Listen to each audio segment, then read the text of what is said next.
Moi, je le dis, hein, quand j'ai vu les gens chez Gabriel Attal. Non mais Attal, t'es gentil. J'ai vu des gens qui avaient pris des doses, hein, quelques doses. Hein, non mais sûr, ça fait partie des choses qu'on va subir si on se révolte pas. Ben oui. Attal, tu vois, tu lui presses le nez, il en sort du lait, tu lui presses la bouche, il en sort du sperme. Non, je veux dire, à un moment donné, c'est ça qu'on veut comme président de la République. Non, ça suffit. À un moment donné, est-ce que c'est sérieux? Est-ce que ce monde est sérieux, sans déconner? Ouais. Est-ce que ce monde, est-ce que c'est ce gars-là qui va me dire que je suis pas sérieux? Et le même qui va me dire à moi que je suis pas sérieux, ok? Il va ensuite à baiser les pieds de Zelensky. Bon, c'est vrai. Alors, Zelensky, lui, il a le droit de passer de artiste de stand-up à président. Moi, j'aurais pas le droit. T'aurais pas le droit. Pourquoi on n'a pas le droit, nous? Bon, d'accord, c'est vrai que nous, on joue pas du piano avec notre bite. Et voilà. En fait, ça peut être effectivement un inconvénient. Et puis, on met pas des barésilles et des talons hauts pour faire des spectacles en montrant son cul. Et après, c'est vrai qu'évidemment, si on avait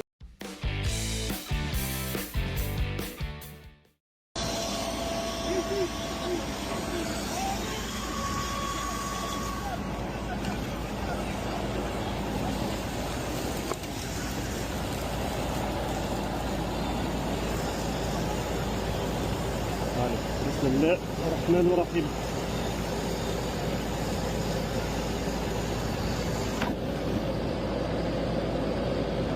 لا لا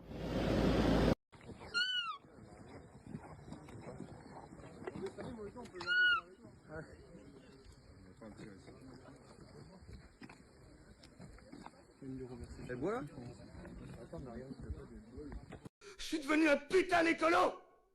J'ai volé le pistolet à haute Hamza à la douane pour éteindre les incendies. Et je vais tout vous dire sur l'écologie. Parce qu'avec mes deux copines dégénérées de Sandrine Rousseau et Marine Tondelier, elles forment une putain de paire de débiles. Alors déjà, pour rejoindre ELV, faut être un putain de tocard. Ensuite, faut se dire que tu sers vraiment à rien et que tu préfères les éoliennes dégueulasses au nucléaire. Pour finir, faut assumer de dire que de la merde toute la journée. En fait, c'est de la merde, ce bordel. Il y a qu'un seul truc de bien, c'est la préservation de la faune locale contre les espèces invasives. Et il y en a plein de ces putains d'espèces invasives. Un peu plus tard, je voulais juste vous parler de quelque chose que tout le monde en parle aujourd'hui. Ça, c'est la cagoule de feu, en fait. Ça, c'est la fameuse cagoule de feu, pardon, qu'on met en feu de forêt, qui vous protège des fumées. Voilà, imaginez juste. Je vous la prête, si vous voulez, faites un barbecue, puis vous me dites ce que ça fait à la fin, en fait. Ouais, voilà. C'est vrai qu'on Par en contre, il y a du matériel qui existe. Bien sûr. Il y a des cagoules. Oui, je sais, on en a parlé avec Sauf que qu'est-ce qu'on nous dit? C'est trop cher. En fait, on n'est pas reconnu en métier à risque. Les maladies professionnelles, c'est compliqué pour aujourd'hui être reconnu. Il n'y en a que 2 en France, hein, qui ont réussi à reconnaître leur... Donc j'arrêterai là, mais comprenez bien que ça... On en a parlé de ces cagoules. Donc ouais, je vous en ai mis une propre parce que je voulais pas non plus polluer avec le plateau, mais c'est pas entendable en fait. C'est tout un symbole. Et ça, c'est pas mon salaire en fait. Écoutez, c'est pas ça que je veux. Merci en tous les cas pour votre... J'arrive, ma bribri. Ça y est les gars, on est foutus.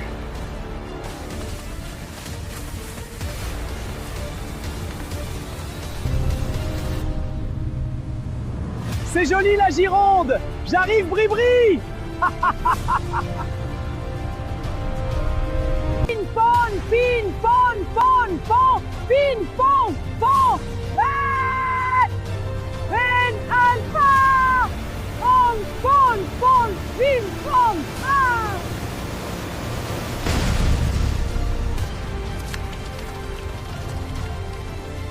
Manu, tu es où? J'ai plus de pipi.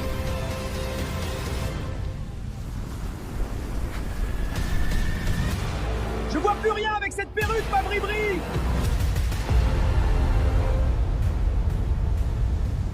Les discours politiques sont plus audibles par les femmes et les hommes dans les casernes et sur le terrain. Le blabla politique, c'est fini. C'est les actes. Il nous a dit oui, on allait agir. Il va y avoir des actions. Nous, on n'a rien eu encore aujourd'hui. On est déçus, très très déçus. La profession, on représente les pompiers professionnels et les personnes administratives techniques spécialisées. Et on ne peut leur dire que notre déception aujourd'hui. C'est du blabla politique. Aujourd'hui, il faut bien comprendre que ceux qui ont besoin de secours, on est à la limite de pouvoir vous apporter secours. En fait, c'est la roulette russe. Avec justement les 80% de sapeurs-pompiers volontaires, quand vous avez une caserne qui est seulement armée avec des sapeurs-pompiers volontaires, et bien de 8h à 9h, vous pouvez avoir 30 sapeurs-pompiers volontaires de disponibles, mais de 9h à 10h, vous pouvez en avoir 0. Et c'est ça en fait la roulette russe. Donc vous pouvez être dans la file d'attente le premier servi, et le deuxième, et ben, si c'est plus grave, il n'aura pas de secours, ou en tout cas les secours viendront de plus loin. C'est ça que nous ne voulons plus. En gros, moi, toute ma vie, je me suis demandé si j'étais un homme, si j'étais une femme, et puis je me suis rendu compte que ce ne sont pas les seuls deux genres qui existent. Quoi? Qu'est-ce que j'entends? C'est contre nature, hein. Bah, figurez-vous que la nature est beaucoup moins binaire que ce qu'on le pense. Et ça, je le sais grâce au mérou. Le mérou, c'est un poisson. Moi, j'ai un look punk. Ça veut dire que je revendique l'extrême gauche. Je suis là pour revendiquer mes idéologies politiques. Donc forcément, on me tacle beaucoup sur mon look. On me reproche, en gros, d'exprimer mes idéologies politiques. Parce qu'évidemment, un style punk, c'est aussi des idéologies politiques.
Salut les gars, on vous présente Fatima. On cherchait à remplacer Marianne et du coup on a trouvé Fatima. Même si on la voit pas. Nous on aime la liberté, tout ça, tout ça. De toute façon, c'est pas ça l'islam. Elle est super sympa mais pas très dynamique. Elle parle un français dégueulasse avec un accent arabe horrible. Déjà celle-là est pas encore obèse comparée à ses copines, mais ça va venir en bouffant des loukoums. J'y suis l'ispice d'Iconas. Dieu a choisi la France pour qu'il soit comme une terre sainte, une terre réservée à Dieu. Ne profanez pas la France avec vos lois barbares et inhumaines qui prônent la mort alors que Dieu veut la vie. Ne profanez pas la France car c'est une terre sainte, une terre réservée à Dieu. Il nous a dit que ce lieu me soit réservé, qu'il soit mis à part. Pour adorer Dieu, il faut se mettre à part. La Bretagne est une terre sacrée et doit demeurer une terre sacrée, une terre réservée à Dieu. Dieu doit y avoir la première place. Et notre première activité est d'adorer. Rendre gloire à Dieu n'est pas un choix optionnel, c'est un devoir, c'est une nécessité. Il est très important d'en reprendre conscience, surtout dans vos sociétés qui ont tendance à considérer Dieu comme mort, inutile, sans intérêt. Trop souvent, en Occident, on présente la religion comme une activité au service du bien-être de l'homme. La religion est assimilée à des actions humanitaires, à des actes de bienfaisance, d'accueil des migrants et des sans-abri, à la promotion de la fraternité universelle et à la paix dans le monde. La spiritualité serait une forme de développement personnel. Elle serait là pour apporter un peu de soulagement à l'homme moderne, tendu vers ses activités politiques et économiques habituelles. Même si ces questions sont importantes, cette vision de la religion est fausse. La religion n'est pas une question de nourriture ou d'action humanitaire. Dans le désert, c'est la première tentation que Jésus a rejetée. Pour racheter l'humanité, il faut vaincre la misère de la faim et toute la misère de la pauvreté. C'est ce que le diable propose au Seigneur. Mais Jésus répond, ce n'est pas la voie de la rédemption. Et il nous faut comprendre que même si tous les hommes avaient de quoi manger à leur faim, et si la prospérité s'étendait à tous, l'humanité ne serait pas rachetée.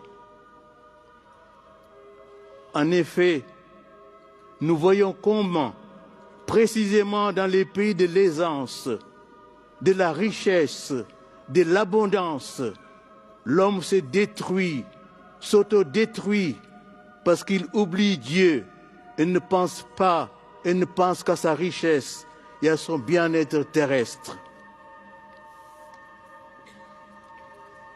Ce qui sauve le monde, c'est le pain de Dieu. Il faut nourrir l'homme du pain de Dieu. Et le pain de Dieu, c'est le Christ lui-même.